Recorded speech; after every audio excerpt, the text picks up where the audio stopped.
going to be either completely impenetrable or very dull, so I will be brief, don't worry. But I think for Michael, it obviously did appeal to his love of knowledge and his love of words, in much the same way as poetry and other areas of learning that I hope will discussion that we'll hear about later on as well. And he had very strong opinions about what he did and didn't like. He absolutely adored Araucaria, the great Guardian compiler who himself sadly died last year, for his great wit and topicality and just brilliance in clue construction and use of words. But he had absolutely no time at all for Araucaria's disciple Paul.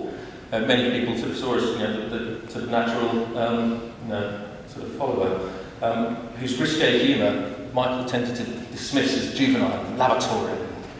Didn't like that at all, and he would not hesitate to reprimand me if my clues strayed too far as he felt it in that direction. It's that sort of territory.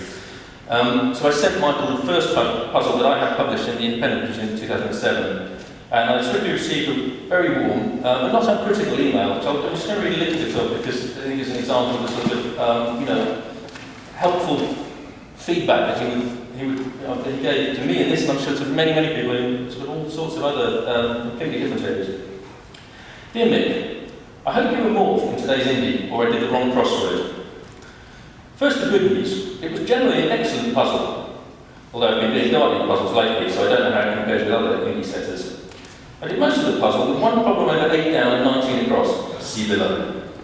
At first I panicked since no answer jumped out at me as it usually does, even with Araucaria to say. But then I calmed down, did 17 across, and played on from there. Criticism. 20 down. I think naan is leavened and chapati unleavened.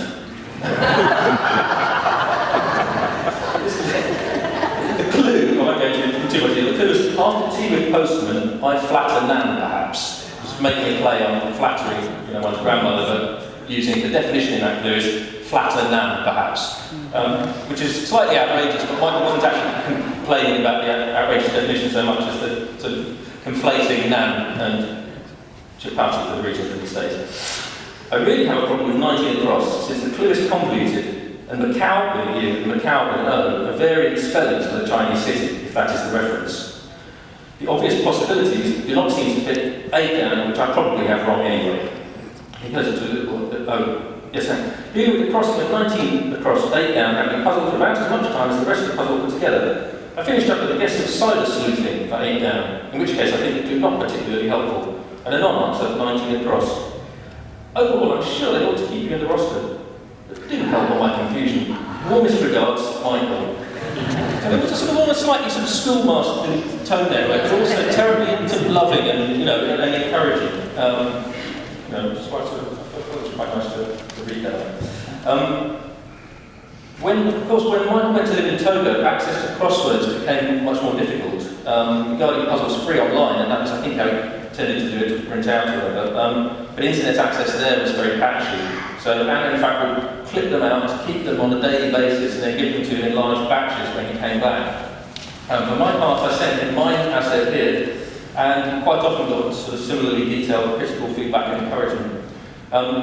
One puzzle I sent to him before publication, slightly tongue-in-cheek, swearing him to secrecy, not to talk about it on Twitter or on the various Tolkien blogs before it was published, and I got this reply.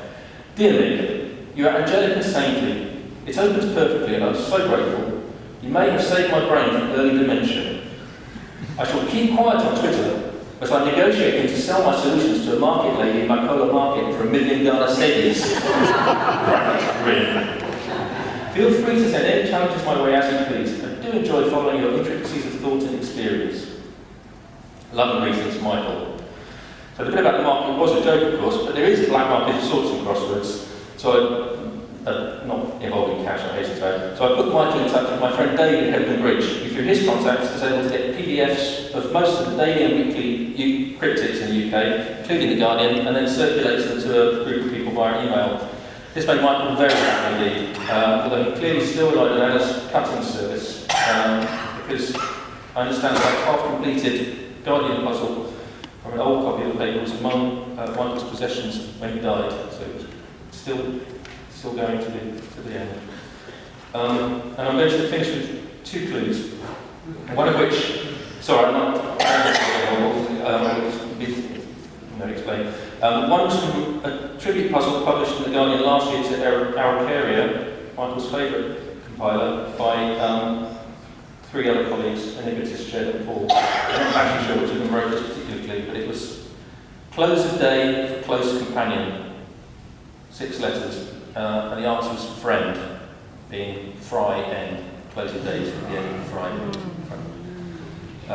And the final one, which I've just written myself and Michael, a large number coming in recollected him, so farewell.